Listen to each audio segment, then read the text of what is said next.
తెనాలి నియోజకవర్గంలో గత 60 రోజుల నుంచి ఏదైతే ఈ రాష్ట్ర మాజీ ముఖ్యమంత్రి వైఎస్ఆర్ పార్టీ అధ్యక్షులు జగన్మోహన్ రెడ్డి గారు ఈ రాష్ట్రంలో 17 మెడికల్ కళాశాలని పీపీపీ పద్ధతిలో కూటమి ప్రభుత్వం అమ్మేయాలని చూస్తుంది. ఇది తప్పు.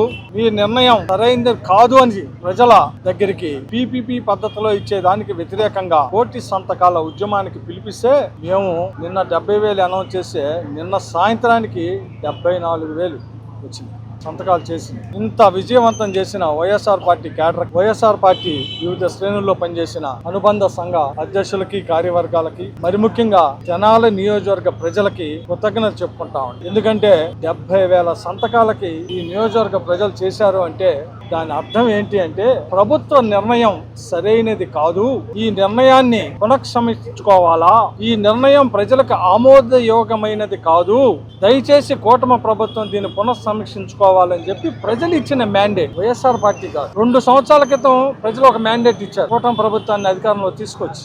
నిజమే, ఈరోజు మీరు తీసుకున్న నిర్ణయాల మీద, మీరు అమలు చేస్తున్న విధానాల మీద, మీరు చూపిస్తున్న వివక్ష మీద ప్రజలు మళ్ళీ తీవ్ర వ్యతిరేకిస్తా ఉంటారు. ప్రధానంగా జగన్మోహన్ రెడ్డి గారు తీసుకొచ్చిన 17 ప్రభుత్వ మెడికల్ కళాశాలని ఈ రోజు ప్రైవేటీకరణ ముసుగులో పీపీపీ పద్ధతి ద్వారా కట్టబెట్టే విధానాన్ని వ్యతిరేకిస్తున్నారని గమనించమని, నిజంగా ఈ ప్రోగ్రాం ఈ రోజు ఎంతో విజయవంతం చేసిన క్యాడర్కి, మరి ముఖ్యంగా రాత్రి నుంచి పోలీసులు